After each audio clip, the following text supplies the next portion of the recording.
La lluvia golpeaba el cristal de la ventana con una insistencia monótona.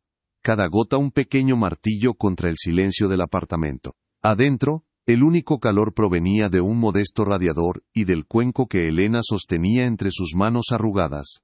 El vapor ascendía en volutas suaves, llevando consigo el aroma a hierbas y a las pocas verduras que flotaban en el caldo.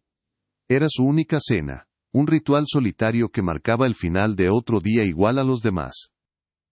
Su pequeño hogar, aunque pulcro y ordenado, parecía encogerse bajo el peso de la tormenta y la soledad. Mientras sorbía la primera cucharada, sus ojos se desviaron hacia la oscuridad exterior, más allá del vidrio empañado. No buscaba nada en particular, era un gesto automático, una costumbre forjada por años de mirar el mundo pasar desde esa misma silla. Pero esa noche, algo detuvo su mirada, una silueta inmóvil en medio del aguacero que lo devoraba todo. Allí, en un banco del parque al otro lado de la calle, una figura encogida soportaba el castigo del cielo. Era una mujer.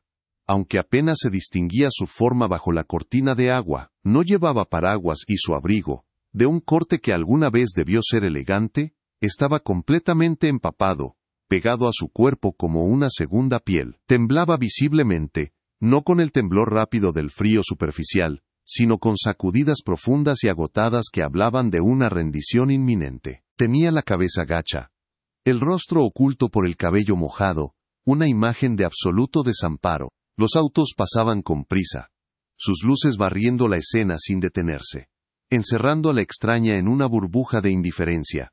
Para el mundo, ella no existía. Era solo una mancha en el paisaje nocturno, una nota discordante en la sinfonía de la tormenta, invisible para todos, excepto para los ojos de Elena. La mano de Elena se detuvo a medio camino de su boca. El calor del cuenco en sus palmas se sentía casi como una ofensa, un lujo inmerecido frente al frío que imaginaba al otro lado del cristal. Miró su sopa, su sustento, el pequeño placer que le quedaba. Sabía lo que significaba compartirla. Significaba acostarse con el estómago medio vacío, sentir el frío un poco más agudo durante la noche. Por un instante la duda la paralizó. Era una extraña, podría ser peligrosa, podría rechazarla. La prudencia, esa voz cansada que la había acompañado toda su vida, le susurraba que cerrara las cortinas y terminara su cena. Pero entonces, la mujer del banco levantó la cabeza por un segundo, y bajo la luz de un farol lejano, Elena vio un rostro despojado de todo, excepto de una profunda y helada desesperación. En ese instante, la decisión fue tomada sin palabras. Se levantó, caminó hacia su humilde alacena, y tomó otro cuenco. El sonido seco de la cerámica contra la madera fue el único veredicto. Con un viejo abrigo sobre los hombros, Elena salió a la noche. El viento y la lluvia la golpearon con una fuerza que casi la hizo retroceder. Cruzó la calle desierta, cada paso una pequeña batalla contra los elementos. Al acercarse al banco, la mujer la miró, sus ojos se abrieron con una mezcla de miedo y desconfianza. No había gratitud en su mirada, sino la cautela de alguien acostumbrado a que cada gesto escondiera un precio. Elena no dijo nada. Simplemente se sentó a su lado, protegiendo los dos cuencos con su cuerpo y le extendió uno. El vapor de la sopa se mezclaba con el aliento helado de ambas, suspendido en un silencio que lo contenía todo. La pregunta, la duda, y una inesperada hebra de calor en medio de la noche helada. La mujer miró el cuenco, luego a los ojos de Elena, y por primera vez, su coraza de desconfianza pareció agrietarse, dejando al descubierto una vulnerabilidad pura y abrumadora. La mujer, cuyo nombre era Isabel, aceptó el cuenco. Sus dedos entumecidos por el frío, rozaron los de Elena. Un contacto fugaz de piel helada contra piel cálida y arrugada. Por un instante, sus manos temblaron tanto que el caldo amenazó con derramarse. Un pequeño oleaje en el microcosmos de cerámica. Levantó la vista. Sus ojos, agudos y acostumbrados a diseccionar intenciones en salas de juntas, escrutaron el rostro de Elena en busca de una trampa, un precio oculto, la inevitable condición que siempre acompañaba a cualquier gesto en su mundo. No encontró nada más que unas arrugas suaves alrededor de una mirada serena, una expresión de simple y llana humanidad que la desarmó por completo. La lluvia seguía cayendo con furia a su alrededor, pero en ese pequeño espacio entre las dos, se había formado una extraña burbuja de silencio y vapor caliente, un armisticio inesperado en su guerra personal contra la noche. Elena no apartó la mirada ni mostró impaciencia, su gesto era tan natural como el de quien comparte el pan en su propia mesa. No había lástima en sus ojos, ni la superioridad moral de quien realiza una buena acción. Era una invitación silenciosa, una afirmación de que, en esa noche de tormenta, ambas eran simplemente dos personas compartiendo un poco de calor. Sostuvo su propio cuenco con la misma calma, esperando a que la extraña diera el primer paso. El viento aullaba entre los árboles desnudos del parque, arrancando las últimas hojas del otoño y arrojándolas al suelo mojado. La luz de un farol teñía la escena de un amarillo pálido y fantasmal, aislando a las dos mujeres del resto del mundo. Para Elena, no era un acto de caridad, sino un acto de reconocimiento. Veía a la mujer no como un objeto de pena, sino como a una igual que sentía frío y hambre. Isabel finalmente llevó la cuchara a sus labios. El primer sorbo de sopa fue un impacto violento, un torrente de calor que descendió por su garganta y se extendió por su pecho como una onda expansiva. No era solo la temperatura, era el sabor, un sabor sencillo, honesto, a verduras de la tierra y a tiempo. Le recordó a algo muy lejano, a una infancia que había enterrado bajo décadas de ambición y éxito. Cada cucharada era un ancla que la traía de vuelta a una realidad que había olvidado. Una en la que el valor de las cosas no se medía en cifras de 6 ceros, sino en la capacidad de ahuyentar el frío. El caldo no solo calentaba su cuerpo, sino que parecía derretir una capa de hielo que se había formado alrededor de su corazón, una que ni ella misma sabía que estaba allí, tan gruesa y tan pesada. Con la garganta todavía apretada por la emoción y el frío, Isabel habló por primera vez. Su voz, normalmente firme y autoritaria, salió como un susurro ronco, casi irreconocible. ¿Qué quiere a cambio?, preguntó. La pregunta era un reflejo, un mecanismo de defensa, forjado en un mundo donde cada favor era una inversión, y cada regalo, una deuda. Era la única lógica que conocía, la única manera en que podía procesar lo que estaba sucediendo. Miró a Elena, esperando la demanda, dinero, un favor, algo que pusiera esta extraña transacción de nuevo en un terreno familiar y comprensible. La vulnerabilidad de su situación la aterraba, pero la bondad sin explicación la aterraba aún más. Era un lenguaje que no hablaba, una ecuación sin solución que su mente pragmática no lograba resolver, generando una profunda inquietud. La respuesta de Elena fue tan simple que resultó demoledora. «Que se caliente», dijo en voz baja, sin rastro de ironía o doble sentido. Y luego, como si fuera una idea tardía, añadió, «La noche es demasiado fría para estar sola». No había nada más, no había una petición oculta, ni una expectativa de recompensa. Esa frase, tan llana y tan profunda, golpeó a Isabel con más fuerza que cualquier negociación agresiva a la que se hubiera enfrentado. Rompió el armazón de su cinismo, dejando al descubierto una verdad incómoda. Había pasado años construyendo un imperio para protegerse del mundo, solo para descubrir que el verdadero calor no se podía comprar. El silencio que siguió a las palabras de Elena fue más elocuente que cualquier discurso, un vacío lleno de todo lo que Isabel había perdido en su camino a la cima. Desconcertada, Isabel bajó la mirada hacia el cuenco y continuó comiendo. Lo hizo en un silencio absoluto, concentrándose en el acto mecánico de llevar la cuchara de la sopa a la boca. Cada sorbo era una contradicción.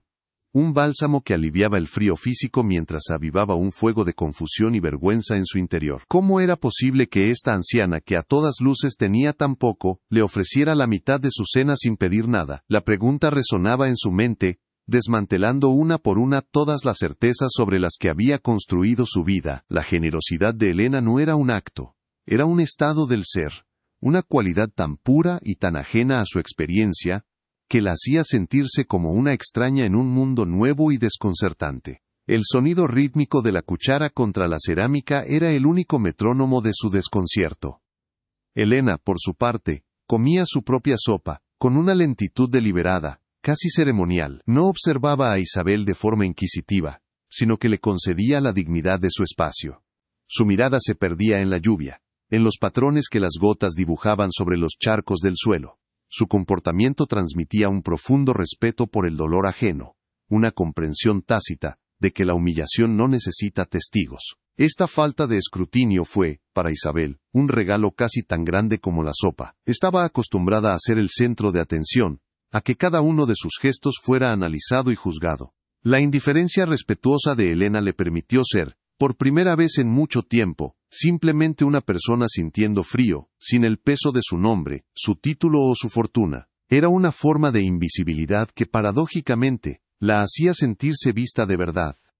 Cuando Isabel terminó la última cucharada, el calor se había asentado en sus entrañas, pero una nueva clase de vacío se había abierto en su pecho.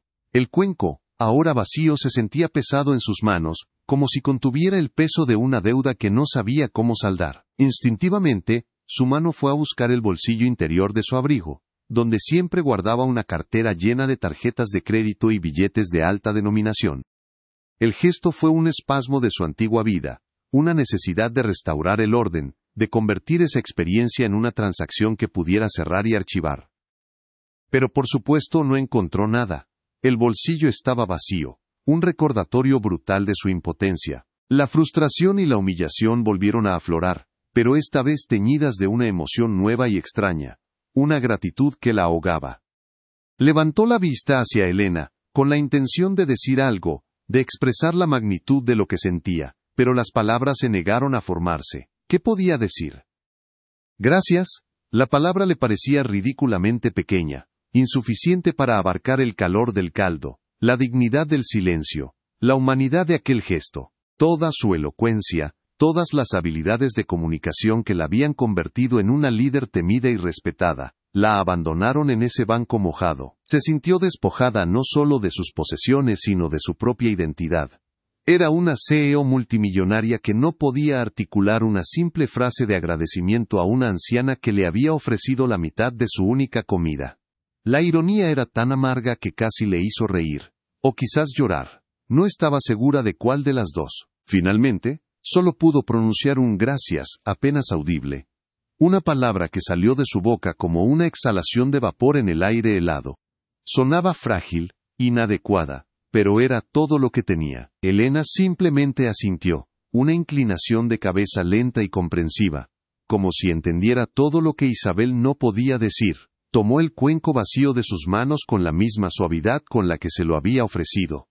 El contacto de sus dedos fue, de nuevo, un puente entre dos mundos. Para Isabel, ese simple gesto de aceptación sin juicio, fue una forma de absolución. Vio cómo la anciana se levantaba con la agilidad que desmentía su edad, sosteniendo los dos cuencos vacíos como si fueran un tesoro de valor incalculable. La semilla de un conflicto interno, una duda sobre todo lo que creía saber, acababa de ser plantada. Elena se dio la vuelta y comenzó a caminar de regreso hacia su edificio, su silueta recortada contra la luz borrosa de la entrada. No miró hacia atrás. No había necesidad de hacerlo. Su acto estaba completo. Isabel se quedó sola en el banco, el calor de la sopa todavía en su interior, pero ahora enfrentada a un frío mucho más profundo, el de su propia soledad y su ceguera espiritual. Observó a la anciana desaparecer en el portal, una figura anónima que acababa de demoler los cimientos de su universo. La lluvia comenzó a amainar, pero la tormenta dentro de Isabel apenas acababa de empezar. Por primera vez en su vida, se sintió inmensamente rica y, al mismo tiempo, completamente en bancarrota. La pregunta ya no era qué quería esa mujer, sino qué iba a hacer ella ahora. A la mañana siguiente, el mundo de Isabel había vuelto a su eje.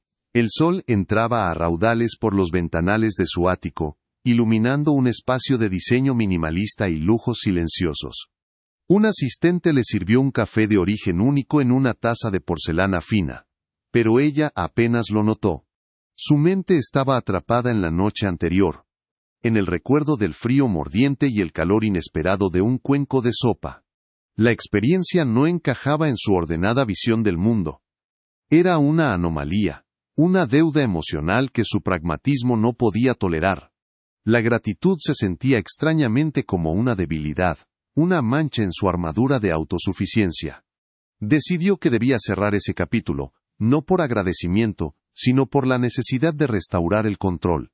Tenía que volver a ese barrio, encontrar a la anciana y convertir su acto de bondad en una transacción que pudiera entender, archivar y olvidar. La caridad era desordenada, un pago era definitivo. El sedán negro y reluciente se deslizó por las calles estrechas del barrio de Helena como un depredador en un ecosistema ajeno. Su presencia era una declaración de poder, un objeto de otro universo que atraía miradas curiosas y resentidas desde detrás de las cortinas. Cuando Isabel bajó del vehículo, su transformación era completa. Vestía un traje sastre de color marfil que gritaba autoridad, y un par de tacones que resonaban en la acera con una confianza casi agresiva. Su cabello estaba perfectamente peinado y su rostro mostraba una máscara de serena determinación. En su mano, sostenía un sobre de papel grueso y costoso. No venía a dar las gracias. Venía a saldar una cuenta. Su objetivo era reafirmar el orden natural de las cosas. Un orden en el que ella era la que daba, la que tenía el poder. No la que recibía ayuda en un banco de parque bajo la lluvia. El golpe en la puerta de Helena fue firme, casi imperioso. Cuando la anciana abrió, tardó un segundo en reconocer a la mujer empapada de la noche anterior en esta figura imponente y pulcra. Isabel no esperó a ser invitada. Su mirada recorrió el modesto apartamento, registrando los muebles gastados por el tiempo, las fotografías en blanco y negro en la pared. La pulcritud que hablaba de una vida de orden y escasez. No había empatía en su evaluación, sino una fría confirmación de sus suposiciones. Este era el mundo de la necesidad, un lugar donde su gesto sería no solo bienvenido sino lógicamente requerido. Se sintió aliviada. El escenario validaba su plan, reforzando su creencia de que todo, y todos, tenían un precio. La vulnerabilidad de la noche anterior se desvaneció, reemplazada por la cómoda seguridad de su superioridad financiera. Buenos días, dijo Isabel, su tono cortés pero desprovisto de calidez. Agradezco la ayuda que me proporcionó anoche. Fue una situación desafortunada. Hizo una pausa y extendió el sobre. Espero que esto compense cualquier molestia que le haya causado. El sobre no se ofrecía como un regalo, sino como una liquidación. Dentro, una suma de dinero que para ella era trivial, pero que calculaba sería transformadora para alguien como Helena. Era un intento deliberado de reducir un acto de profunda humanidad a una mera transacción de servicios, una forma de comprar su absolución del recuerdo humillante de su propia impotencia. Para Isabel, este era el lenguaje universal, la única forma de restaurar el equilibrio de poder y borrar la deuda. Uno se pregunta cómo un gesto tan puro puede ser devuelto con una ofensa tan ciega, transformando la conexión en un mero cálculo.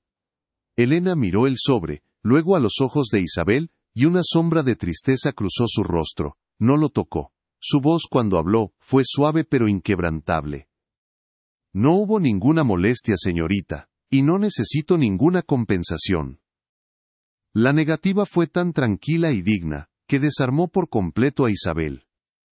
Esperaba lágrimas, una efusiva gratitud, la validación de su poder para cambiar una vida con un simple gesto. En cambio, se encontró con una serenidad que su dinero no podía penetrar. La negativa de Helena no fue un acto de orgullo, sino una declaración silenciosa. Lo que había compartido no estaba en venta. Esta resistencia pasiva fue más desconcertante para Isabel que cualquier negociación hostil. Implicaba la existencia de un valor más allá de lo monetario, un concepto que su mundo cínico no solo rechazaba, sino que encontraba profundamente amenazante y ofensivo. La frustración comenzó a teñir la voz de Isabel. La situación se le estaba escapando de las manos. Por favor, tómelo, insistió dando un paso adelante, casi forzando el sobre en el espacio de Helena. No sea orgullosa. Es evidente que esto le sería de gran utilidad. Las palabras, pensadas para ser una expresión de lógica irrefutable, se convirtieron en un arma de humillación. Con esa frase Isabel despojó a Helena de su dignidad, redefiniendo su acto de generosidad como la consecuencia de la pobreza, y su negativa como un orgullo irracional. Estaba intentando, con torpeza y arrogancia, forzar a Helena a desempeñar el papel que le había asignado. La anciana pobre y necesitada que debía estar agradecida por las migajas de los ricos. En su mente, había ganado el intercambio, reafirmando su estatus y poniendo a la anciana en su lugar. La tensión en el umbral se hizo casi insoportable. Elena no retrocedió, simplemente negó con la cabeza una última vez, un gesto pequeño pero definitivo. Sus ojos, claros y sin rastro de ira, se encontraron con los de Isabel. Lo que usted necesita no se puede comprar con dinero, dijo en voz baja, y la frase aterrizó en el silencio con el peso de una verdad ineludible. Luego, con una lentitud deliberada, cerró la puerta. El suave clic de la cerradura resonó en el pasillo como un veredicto final. Isabel se quedó sola, con el sobre aún en la mano, el símbolo de su poder ahora convertido en un emblema de su fracaso. La victoria que creía haber asegurado, se disolvió en una oleada de confusión, y una incipiente, ardiente vergüenza. La puerta cerrada no era solo una barrera física, era un espejo que la obligaba a enfrentarse a una pobreza que nunca supo que poseía. Dejada en el pasillo, Isabel permaneció inmóvil, el sobre de dinero todavía extendido en su mano como una ofrenda rechazada. El suave clic de la cerradura resonó en su mente, amplificado por el silencio del edificio. No fue un portazo, no fue un acto de ira, fue un cierre tranquilo, definitivo, que la excluyó de un mundo que no lograba comprender. Por un instante, la humillación la invadió, una oleada caliente que subió desde su pecho hasta su rostro. Estaba acostumbrada a que las puertas se abrieran ante ella, no a que se cerraran con una serenidad tan aplastante. El pasillo, con sus paredes de un color beige desvaído, y su luz tenue, de repente se sintió como un tribunal, y ella era la única acusada, juzgada por un crimen que ni siquiera entendía. La arrogancia que la había sostenido se desmoronó, dejándola expuesta y confundida, sola con el eco de una puerta cerrada. Su primer instinto fue la ira, un impulso primario de golpear la puerta, de exigir una explicación, de forzar su lógica sobre la inexplicable dignidad de esa anciana. Quería gritar que el mundo no funcionaba así, que la gratitud tenía un precio, y que la supervivencia dependía de aceptar las oportunidades, no de rechazarlas por un orgullo tonto, pero el impulso se extinguió tan rápido como nació. La calma en el rostro de Elena, la ausencia total de resentimiento en sus ojos, desarmaba cualquier agresión. No había habido confrontación. Isabel se dio cuenta, con una claridad desoladora, de que la batalla no había sido entre ella y la anciana, sino dentro de sí misma. Estaba luchando contra una verdad que se negaba a aceptar, que su poder, el único Dios en el que creía, tenía límites, y esos límites estaban marcados por una simple puerta de madera. Lentamente, bajó la mano, el sobre arrugándose ligeramente bajo la presión de sus dedos. El papel, grueso y de la más alta calidad, se sentía de repente frágil y sin valor. Miró a su alrededor, asimilando de verdad el entorno por primera vez. El aire olía a cera para pisos y a algo más, un aroma indefinible a vidas vividas, a tiempo acumulado entre las paredes. El linóleo del suelo, aunque gastado en los lugares de más tránsito, estaba impecablemente limpio. Había una dignidad en la pobreza de ese lugar que contrastaba brutalmente con la opulencia estéril de su propio mundo. Cada detalle, desde el leve zumbido de un viejo fluorescente hasta el silencio respetuoso que emanaba de las otras puertas, hablaba de una comunidad, de un orden diferente al que ella conocía. Se sintió como una intrusa, una nota discordante en una sinfonía que no podía oír. Entonces, un sonido tenue atravesó la puerta de Elena. No era una radio ni una televisión, era una voz. La voz de Elena, baja y melodiosa, leyendo en voz alta. Las palabras eran indistinguibles, pero el ritmo era constante, paciente, como el de una madre leyendo un cuento a su hijo. Isabel se acercó un paso, su curiosidad superando su orgullo herido. ¿A quién le leía? Vivía sola, eso era evidente. La idea de que estuviera leyendo para sí misma le pareció extrañamente conmovedora y, a la vez, patética.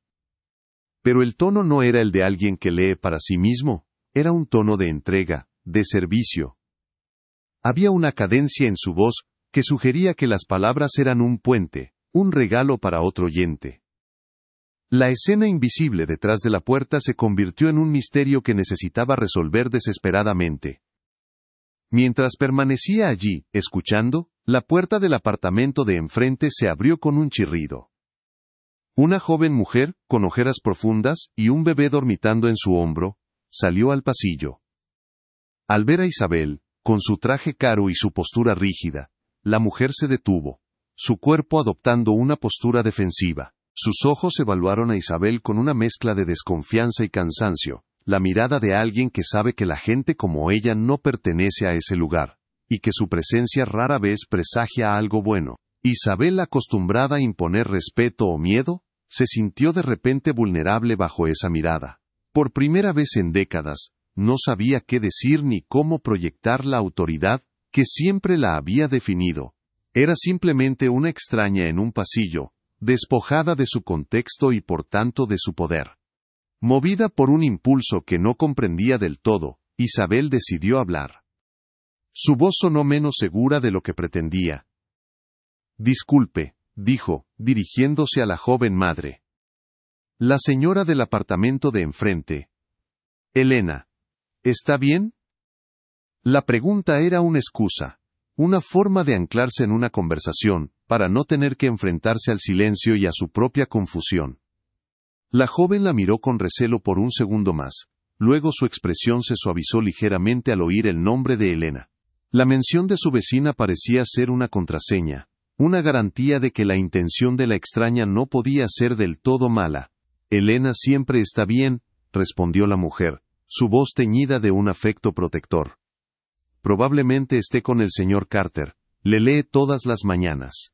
La naturalidad de la respuesta dejó a Isabel sin palabras. «¿El señor Carter?», repitió Isabel, sintiendo que una pieza crucial del rompecabezas acababa de encajar en su lugar, aunque todavía no podía ver la imagen completa. La joven madre asintió, meciendo suavemente al bebé. «Vive solo, en el apartamento del fondo. Es ciego desde hace 10 años. Perdió a su esposa el invierno pasado». Hizo una pausa, y luego añadió con una pequeña sonrisa cansada. «Elena es sus ojos. Le lee las noticias, las novelas, las cartas de sus nietos. Sin ella, estaría completamente solo en la oscuridad». Cada palabra era un golpe suave pero certero, contra la armadura de cinismo de Isabel. La sopa no había sido un acto aislado de caridad hacia una desconocida. Era solo una pequeña manifestación de una forma de vida, una generosidad que fluía constantemente, como un manantial subterráneo. La revelación la golpeó con la fuerza de una ola. La voz que escuchaba a través de la puerta no era para un fantasma ni para sí misma. Era un servicio, un acto de devoción diaria y silenciosa. Elena no le había dado la mitad de su cena, porque Isabel pareciera necesitada. Se la había dado porque era lo que hacía. Daba. Compartía su luz, sus ojos, su calor, con cualquiera que estuviera en la oscuridad, ya fuera un vecino ciego, o una multimillonaria empapada en un banco. La comprensión fue tan abrumadora, que Isabel tuvo que apoyarse en la pared para mantenerse firme. Su gesto con el dinero, su intento de reducir esa humanidad a una transacción, le pareció de repente monstruosamente pequeño, obscenamente arrogante. La vergüenza que sintió fue profunda y purificadora, como una fiebre que quema una infección. «¿Ella hace esto todos los días?», preguntó Isabel, su voz ahora un susurro.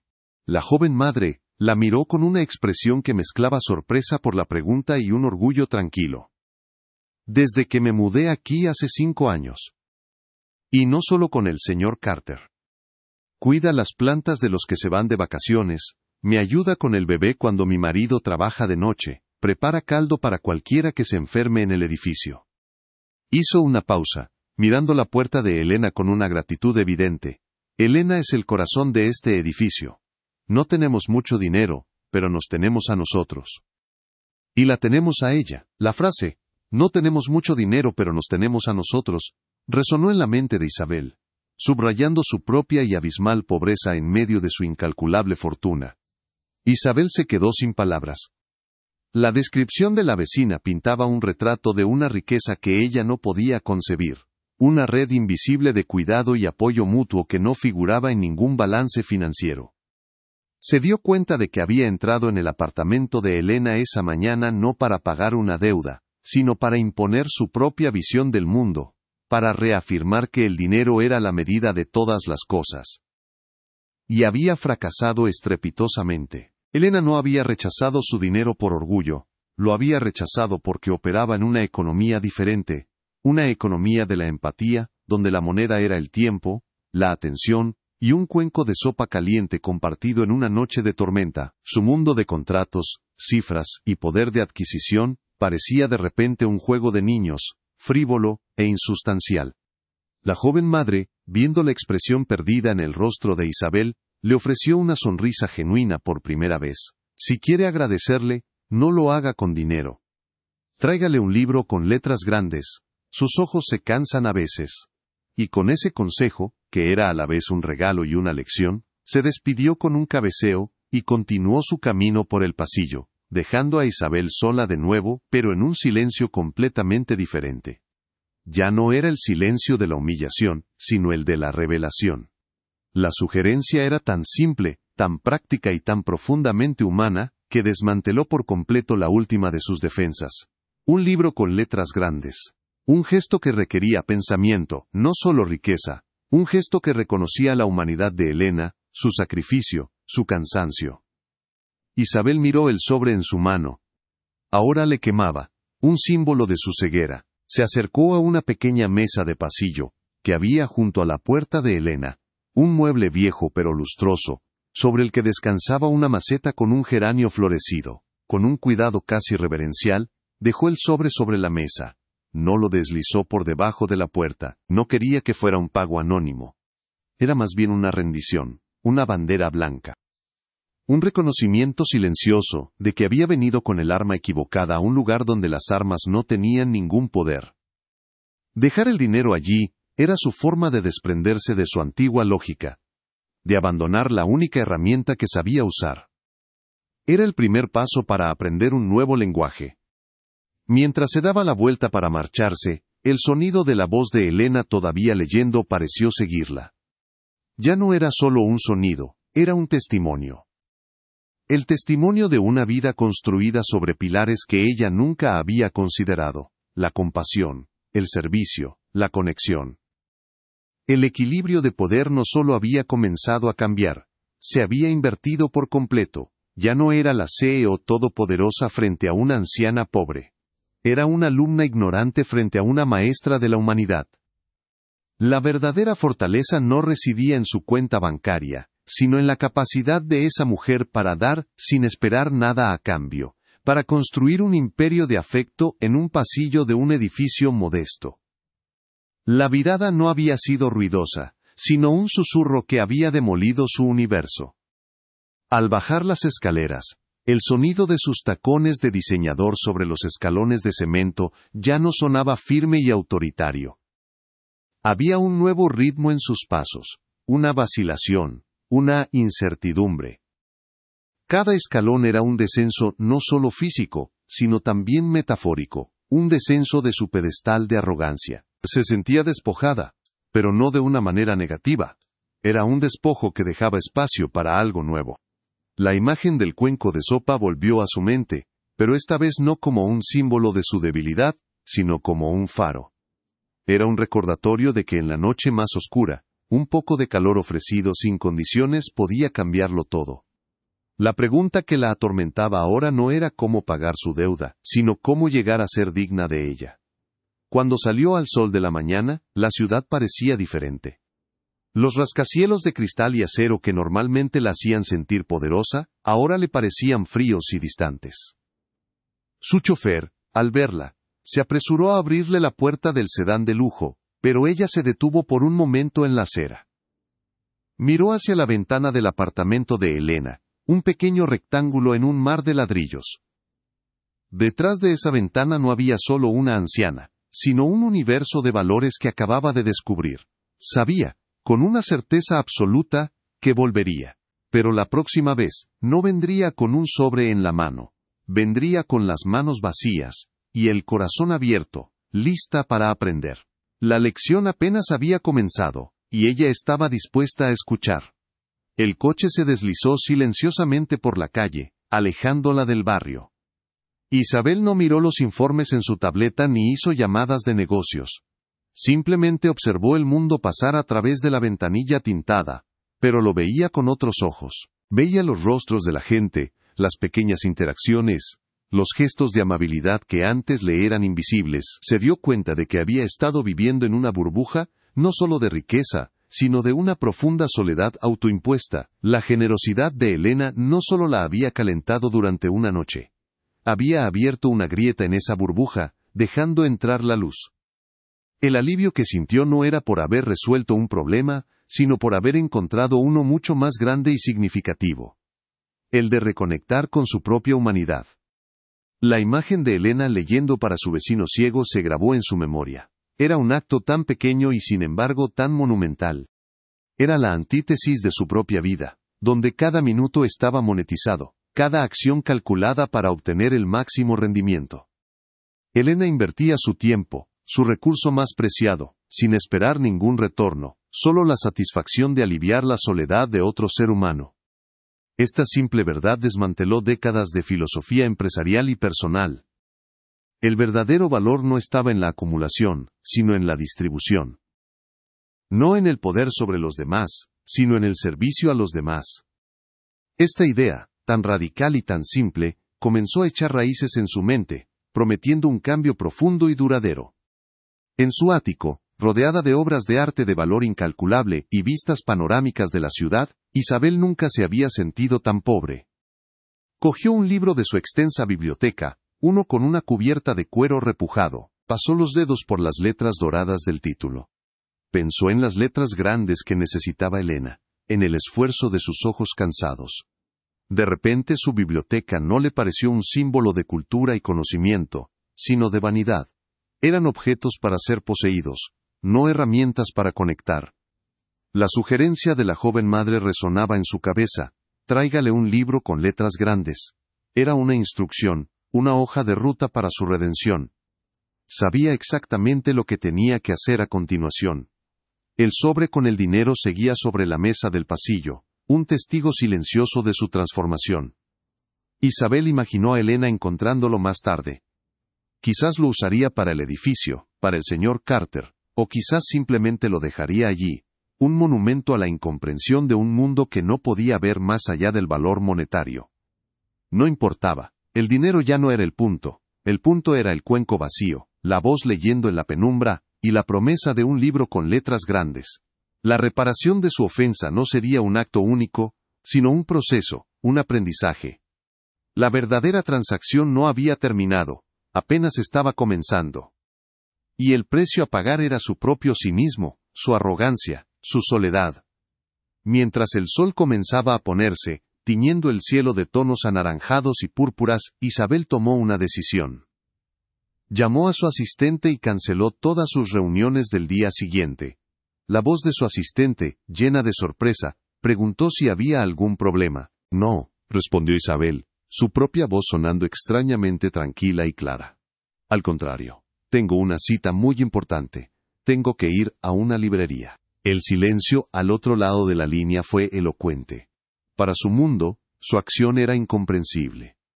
Pero para Isabel, era el primer paso lógico en un nuevo camino. Un camino que la alejaba de las salas de juntas y la acercaba a un pequeño apartamento donde la verdadera riqueza se medía en cuencos de sopa y capítulos leídos en voz alta. La expectativa de lo que vendría a continuación llenó el aire. El público, que había sido testigo de su arrogancia y su posterior desmoronamiento, ahora sentía una oleada de anticipación. Las cosas estaban a punto de cambiar. La balanza se había inclinado de forma irreversible. La virada silenciosa se había completado, no con un grito, sino con el susurro de las páginas de un libro que aún no se había comprado. La próxima vez que esas dos mujeres se encontraran, no sería como una poderosa y una necesitada, sino como dos personas que tenían algo que aprender la una de la otra. La verdadera revelación, el verdadero enfrentamiento con la humanidad, estaba a punto de comenzar, y el público estaba listo para presenciarlo. 2 días después, el sedán negro regresó, pero su llegada fue diferente. Se detuvo a una distancia respetuosa de la entrada, sin la arrogancia de la primera visita. Isabel descendió del vehículo no con la armadura de un traje de poder, sino con un vestido sencillo y un abrigo de lana suave. En sus manos no llevaba un sobre, sino un único libro de tapa dura y un portafolio de cuero. Caminó hacia la puerta de Elena con una vacilación que contradecía su reputación de líder implacable. Cada paso sobre la acera agrietada era una renuncia a su antiguo yo. Cuando su mano se levantó para tocar la puerta, se detuvo por un instante, respirando hondo el aire del barrio, un aire que ya no le era ajeno.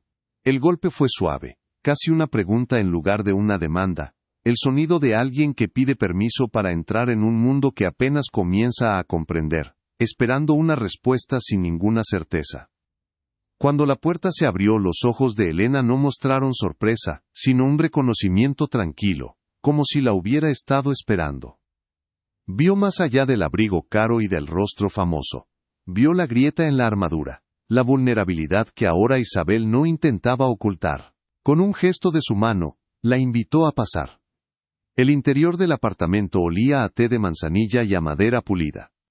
Para Isabel, el espacio ya no parecía pequeño o pobre, sino un santuario de paz, un lugar donde el tiempo se movía a un ritmo más lento y humano. La luz del sol de la tarde se filtraba por la ventana, iluminando las motas de polvo que danzaban en el aire, y cayendo sobre los muebles gastados con una calidez que parecía emanar de las propias paredes. Se sintió desarmada, no por la escasez del lugar, sino por la abrumadora riqueza de su serenidad, un tesoro que ella nunca había sabido cómo adquirir. Se sentaron a la pequeña mesa de la cocina, la misma donde Elena probablemente tomaba su sopa cada noche. El silencio entre ellas no era incómodo sino expectante. Isabel colocó el portafolio sobre la mesa, pero no lo abrió de inmediato. Primero, deslizó el libro hacia Elena. Era una edición de 100 años de soledad, con una tipografía notablemente grande y clara. Pensé que a sus ojos les gustaría, dijo en voz baja. Luego, con manos que temblaban ligeramente, abrió el portafolio. Dentro no había un solo cheque, sino una serie de documentos legales y un plan de negocios detallado. Su voz, normalmente firme en las salas de juntas, era casi un susurro. Esto no es un pago. Es una propuesta. Quiero pedirle ayuda para construir algo. Algo que comenzó aquí, en esta mesa, con un cuenco de sopa. La inversión de poder era palpable. La multimillonaria estaba pidiendo, no dando. Con una pasión que Elena nunca había visto en ella, Isabel comenzó a explicar su visión. Desplegó los papeles, que detallaban la creación de una fundación llamada El Tazón de Elena.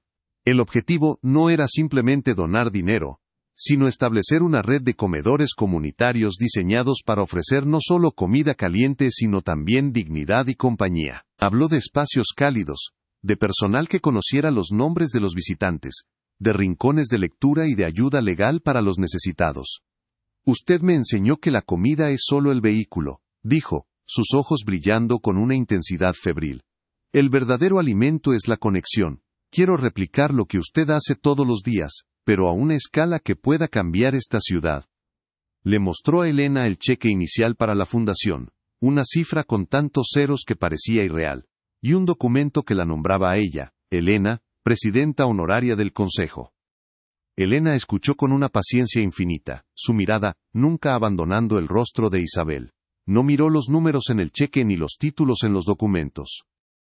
Vio el alma de una mujer que había encontrado un propósito, la desesperación de alguien que intentaba traducir una epifanía en el único lenguaje que conocía, el de las estructuras, las finanzas y los grandes proyectos.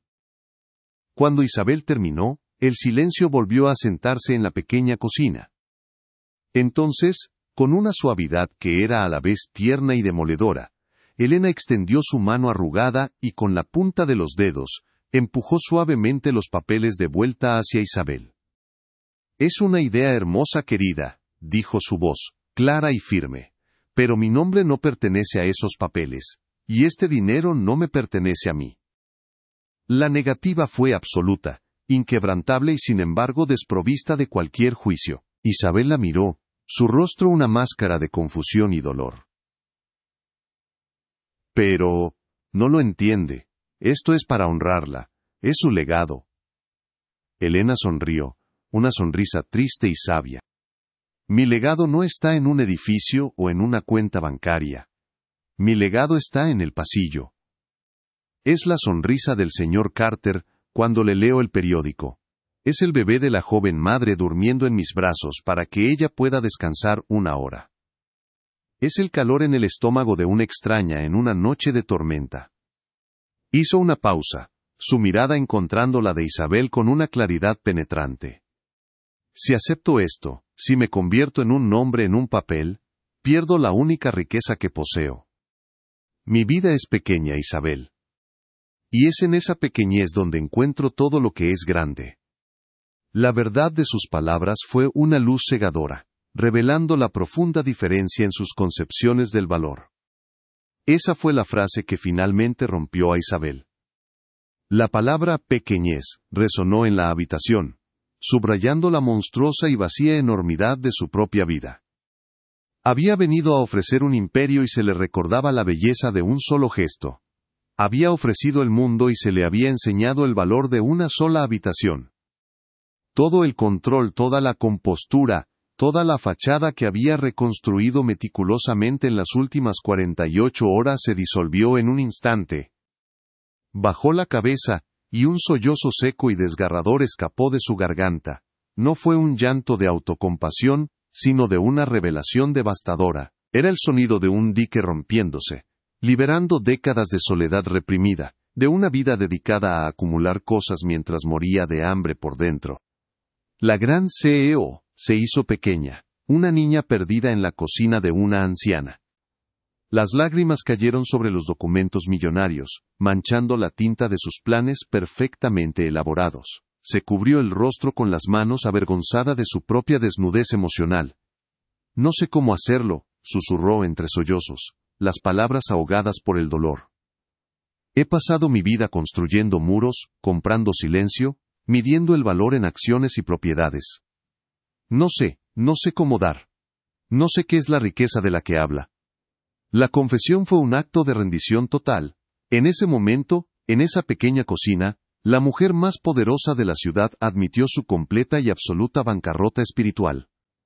Había alcanzado la cima del mundo solo para descubrir que estaba completamente vacía. La catarsis fue brutal, necesaria y en su honestidad, profundamente purificadora para todos los que la presenciaban. Elena no se movió para abrazarla.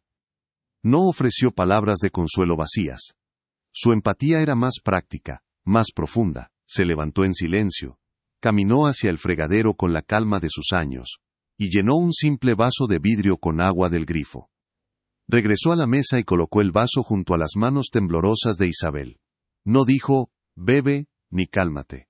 Simplemente lo dejó allí, una ofrenda silenciosa y fundamental. El gesto fue un eco perfecto del cuenco de sopa. Un acto simple, directo, que respondía a una necesidad básica en un momento de crisis. No era caridad. Era humanidad en su forma más pura.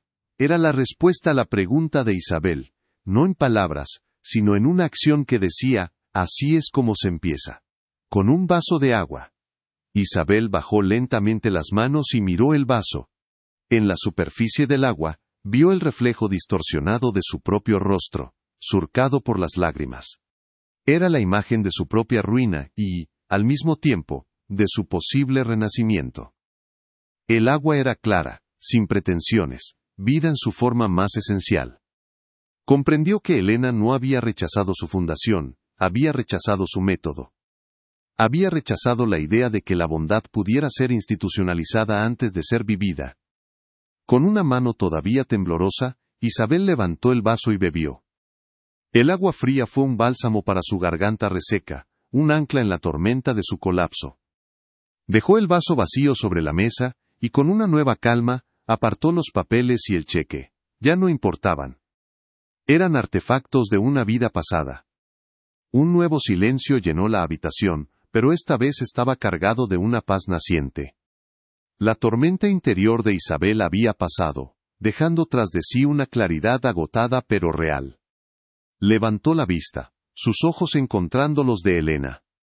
La arrogancia, la confusión, la desesperación, todo se había ido. En su lugar había una humildad cruda y una súplica silenciosa. Su voz, cuando finalmente habló, era apenas un murmullo, pero contenía el peso de una vida entera a punto de cambiar. Entonces, dijo, cada palabra una rendición y una promesa. Por favor, enséñeme. La inversión de poder era total y definitiva. La maestra no era la que tenía el dinero, sino la que sabía el valor de un vaso de agua. La lección estaba a punto de comenzar, y el público sintió un profundo alivio, una satisfacción moral que resonaba como una verdad universal. La respuesta de Elena no fue una conferencia sobre moralidad ni un plan de estudios sobre la bondad, fue un gesto tan simple como el vaso de agua. Se levantó, tomó los 2 cuencos vacíos de la noche anterior, que estaban secándose junto al fregadero, y le entregó uno a Isabel. La sopa no se hace sola, dijo con una suavidad que no admitía réplica. Y el señor Carter espera sus noticias a las 10. No era una orden, sino una invitación a participar en el tejido de su vida. Un universo donde el valor no se medía en logros, sino en actos.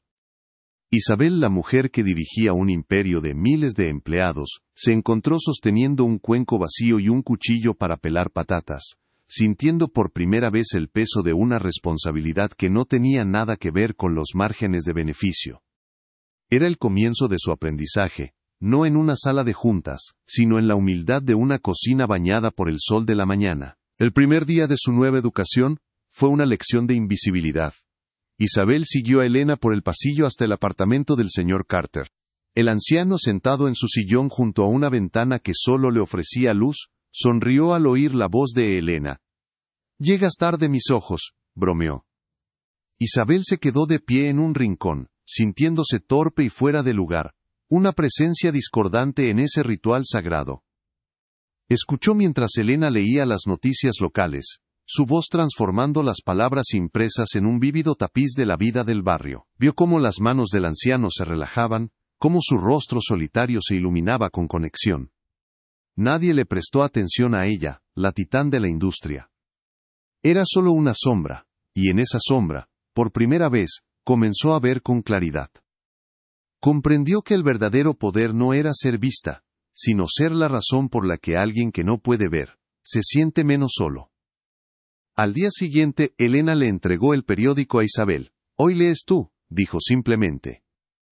Isabel sintió un pánico que no había experimentado desde su primera presentación en público.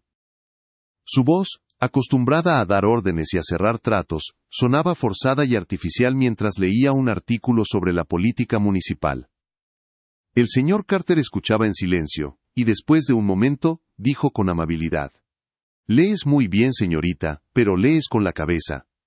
Elena lee con el corazón. Ella me hace sentir que las palabras me están abrazando. La crítica, aunque suave, fue como una daga. Isabel se dio cuenta de que su eficiencia, su precisión, sus habilidades más preciadas en el mundo de los negocios, eran inútiles aquí. Para conectar, necesitaba algo más que intelecto. Necesitaba una vulnerabilidad que había pasado toda su vida reprimiendo. La lección fue humillante y por eso mismo, profundamente necesaria para su alma. Su aprendizaje continuó fuera de los apartamentos. Elena la llevó consigo en sus rondas por el edificio, que Isabel empezó a ver como un pequeño reino de interdependencia. Ayudaron a la joven madre a subir las compras por las escaleras. Isabel, que no había cargado sus propias bolsas en décadas, sintió el esfuerzo en sus músculos y la simple gratitud en la sonrisa de la mujer. Regaron las plantas de una familia que estaba de vacaciones. Elena le explicó la necesidad de luz de cada una, tratándolas como seres vivos con personalidades distintas. En cada pequeño acto, Isabel descubría un ecosistema de cuidado mutuo que funcionaba sin contratos ni facturas. Era una economía de la generosidad, donde la moneda era el tiempo, la atención y la voluntad de aparecer para los demás. Se dio cuenta de que había construido un rascacielos solitario, mientras que Elena había cultivado un jardín comunitario, frondoso y lleno de vida.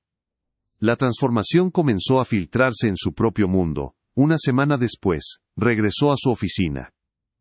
Sus ejecutivos la esperaban con una pila de informes urgentes y decisiones millonarias. Pero algo había cambiado. En lugar de sumergirse en los números, miró a los rostros de su equipo. Preguntó a su asistente por su hijo enfermo, cuyo nombre nunca antes se había molestado en aprender. Convocó una reunión, no para discutir proyecciones, sino para hablar sobre la cultura de la empresa. Hemos estado midiendo el éxito en el crecimiento de nuestros ingresos, les dijo, su voz resonando con una nueva autoridad, una que no venía del poder, sino de la convicción. A partir de hoy, también lo mediremos en el crecimiento de nuestra gente.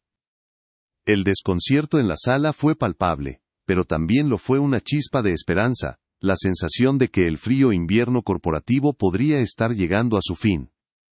Isabel desempolvó los planes para la fundación El Tazón de Elena, pero el proyecto era ahora irreconocible. Rompió los planos originales de los comedores centralizados y anónimos. En su lugar, propuso una red de pequeñas cocinas de barrio, cada una dirigida por miembros de la comunidad local. El objetivo ya no era la eficiencia a gran escala, sino la conexión a pequeña escala. Pasó semanas visitando barrios, no como una benefactora condescendiente, sino como una alumna. Escuchó a los residentes, aprendió sus necesidades, y les pidió que diseñaran sus propios espacios. La fundación dejó de ser su proyecto para convertirse en el de ellos. Elena, aunque seguía negándose a que llevara su nombre, participaba en las reuniones con su sabiduría tranquila, guiando a Isabel, no con directivas, sino con preguntas que la obligaban a profundizar en la humanidad de su misión. La reparación de su arrogancia inicial tenía que ser personal. Isabel buscó a la joven madre del pasillo, no le ofreció dinero sino su tiempo. Se sentó con ella, escuchó su historia, sus miedos sobre el futuro de su hijo, su lucha diaria. Solo entonces, después de haber establecido una conexión genuina, le habló del fondo educativo que había creado. Esto no es caridad, le explicó Isabel, su voz libre de cualquier rastro de superioridad. Es una inversión. Una inversión en un futuro, que personas como usted y su hijo, harán mejor. La joven madre lloró, no solo por el alivio financiero, sino porque se sintió vista y valorada. Por primera vez, el dinero de Isabel no había creado una barrera de poder, sino que había construido un puente de solidaridad y respeto mutuo. Un acto de reparación que sanaba a ambas. El momento de la verdad llegó cuando se enfrentó a una decisión que definía su antiguo yo. Un informe sobre su escritorio recomendaba cerrar una fábrica poco rentable, lo que significaría el despido de 500 trabajadores.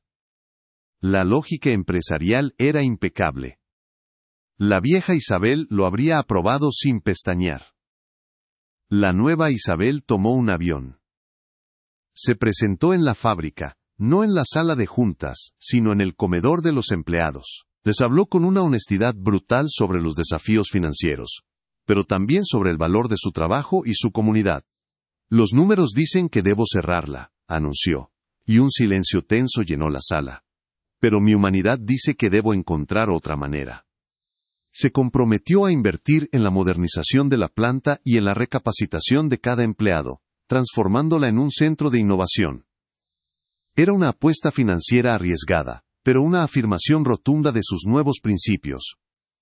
Con el tiempo, las visitas de Isabel al apartamento de Elena se convirtieron en una rutina cómoda, una amistad forjada en el silencio compartido y las tareas cotidianas. A menudo las encontraban en la cocina, no como maestra y alumna, sino como dos amigas preparando la cena. Reían mientras picaban verduras, sus conversaciones fluyendo desde los recuerdos de Elena hasta los nuevos desafíos de Isabel. El cuenco de sopa original, que Isabel había intentado comprar, y que Elena se había negado a vender, ahora descansaba en una pequeña repisa en la cocina. No era un trofeo ni un recordatorio de una deuda, sino un símbolo compartido de su encuentro, un faro que iluminaba el camino que habían recorrido juntas. Isabel había aprendido que la redención no era un destino al que se llegaba, sino un camino que se andaba cada día, un acto a la vez. En una de esas tardes, mientras el sol se ponía, Isabel le entregó a Elena una pequeña caja. Elena la abrió y encontró un par de gafas de lectura. No eran de una marca de lujo, sino unas hechas a medida por un viejo artesano local. La montura era ligera y el cristal, de una claridad excepcional. Para que tus ojos no se cansen tanto, dijo Isabel en voz baja. y para que pueda seguir siendo los ojos de tantos otros, durante mucho tiempo. Elena se las probó, y una sonrisa genuina iluminó su rostro. Miró a Isabel a través de los nuevos cristales, y en esa mirada había una aceptación total, un reconocimiento de que Isabel finalmente había aprendido a dar. No había dado desde su abundancia de riqueza, sino desde su abundancia de comprensión. Era un regalo que honraba a la dadora, no al receptor. El ciclo de la redención estaba casi completo. Isabel no había pagado su deuda, la había transformado. Había convertido un gesto de humillación en el catalizador de una nueva vida. La sopa caliente que salvó su cuerpo del frío de la noche, había sido solo el comienzo. La calidez de la humanidad de Elena había salvado su alma del frío de la soledad. La relación de poder se había disuelto por completo, reemplazada por un respeto y un afecto mutuos. El público, testigo de esta profunda transformación, ya no sentía la necesidad de una justicia vengativa. La ira inicial había dado paso a una profunda compasión no solo por Elena, sino también por Isabel. La curación no estaba en el castigo del arrogante, sino en su capacidad para cambiar, demostrando que incluso el corazón más endurecido puede aprender a ablandarse con el calor de un simple acto de bondad. La inauguración del primer comedor, el Tazón de Elena, no se parecía en nada a los eventos corporativos de Isabel. No había cintas que cortar ni discursos grandilocuentes. En su lugar, el aire vibraba con el murmullo de conversaciones y el aroma a pan recién horneado. El espacio, diseñado con madera clara y luz cálida, se sentía más como una gran cocina familiar que una institución de caridad. Familias, ancianos y jóvenes compartían mesas largas, sus rostros iluminados no solo por las lámparas bajas, sino por una sensación de pertenencia. Isabel se movía entre ellos, no como la benefactora distante, sino como una anfitriona atenta, rellenando una jarra de agua aquí, ofreciendo una silla allá. Su traje de diseñador había sido reemplazado por un delantal sencillo, y en su rostro no había rastro de la antigua CEO, solo la serena concentración de alguien que ha encontrado su verdadero trabajo. Elena estaba en su elemento, sentada en una de las mesas con un grupo de adolescentes que la miraban con una mezcla de respeto y curiosidad.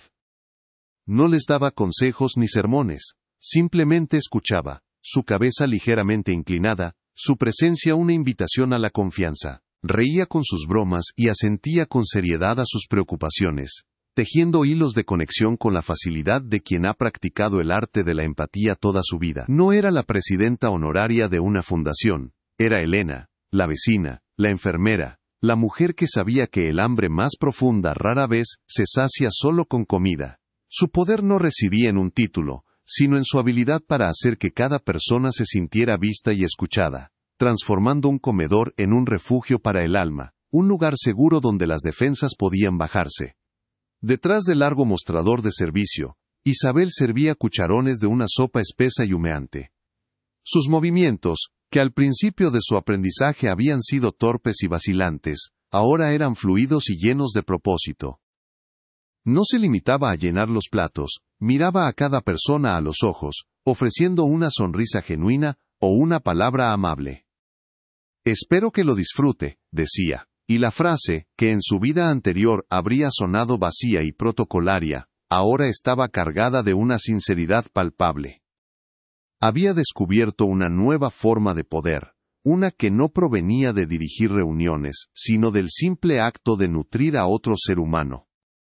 Cada cuenco que pasaba por sus manos era una renovación de su promesa, un recordatorio tangible de que su redención no era un evento pasado, sino una práctica diaria, humilde y profundamente satisfactoria. Un joven periodista, reconociendo su rostro famoso, se acercó a ella con una grabadora. «Señora, lo que ha construido aquí es increíble, es usted una verdadera salvadora». Isabel detuvo su trabajo por un momento, secándose las manos en el delantal. Su sonrisa fue amable pero firme. «Yo no he construido nada», respondió, y señaló un estante de madera justo detrás de ella. Allí, iluminado por un pequeño foco, descansaba un único cuenco de cerámica, sencillo y sin adornos, una réplica exacta del que Elena le había ofrecido. Él es el verdadero fundador de todo esto, explicó. Solo es un recordatorio de que las cosas más grandes a menudo comienzan con los gestos más pequeños. Yo solo soy una de sus muchas empleadas. El símbolo de su humillación se había transformado en el emblema público de una nueva filosofía de vida. Más tarde, mientras el flujo de gente disminuía, Isabel notó a un hombre sentado solo en un rincón, con la mirada perdida y los hombros encorvados por el peso de una derrota invisible. En él, vio un reflejo de sí misma en aquel banco del parque, una soledad tan profunda que parecía congelar el aire a su alrededor. Sin dudarlo, llenó un cuenco con la última sopa caliente del día y caminó hacia él. No se presentó como la fundadora, ni le preguntó cuál era su problema. Simplemente se sentó a su lado, en silencio, y le deslizó el cuenco por la mesa. El hombre levantó la vista, sorprendido, y vio en sus ojos no lástima, sino un entendimiento silencioso. Isabel no ofreció palabras de consuelo, solo su presencia, repitiendo el gesto que la había salvado, cerrando el círculo de su aprendizaje. La transformación no se detuvo en las puertas del comedor. La fábrica que Isabel se había negado a cerrar se convirtió en un modelo de negocio sostenible. En sus terrenos, crearon un huerto comunitario que ahora abastecía a los comedores. En su empresa, la cultura del miedo fue reemplazada por una de colaboración y bienestar, y la lealtad de sus empleados se disparó. La historia de Isabel y Elena se convirtió en una leyenda urbana silenciosa, un susurro de esperanza que inspiró a otras empresas a repensar su propósito. El acto de una mujer compartiendo su única comida había generado una onda expansiva de cambio, demostrando que la verdadera justicia social no nace de grandes decretos, sino de pequeños actos de humanidad que se niegan a aceptar la indiferencia como norma. Al final de la noche, cuando el último invitado se había ido y el silencio volvía a llenar el espacio, Isabel y Elena fregaban las ollas una al lado de la otra. Sus movimientos eran sincronizados, una danza cómoda de dos amigas que ya no necesitaban palabras para entenderse. Elena colocó una mano sobre el brazo de Isabel, un gesto de afecto y aprobación que valía más que cualquier balance financiero. Isabel se detuvo y miró por la gran ventana hacia las luces de la ciudad. Ya no veía un imperio que controlar, sino un vasto tapiz de vidas interconectadas. El frío del cristal le recordó aquella noche, pero ahora sentía un calor interior que ninguna fortuna podría comprar. Y en el silencio de la cocina, una voz en su interior clara y serena, pronunció la verdad final. Esa noche, no solo me salvé del frío, me salvé de mí misma.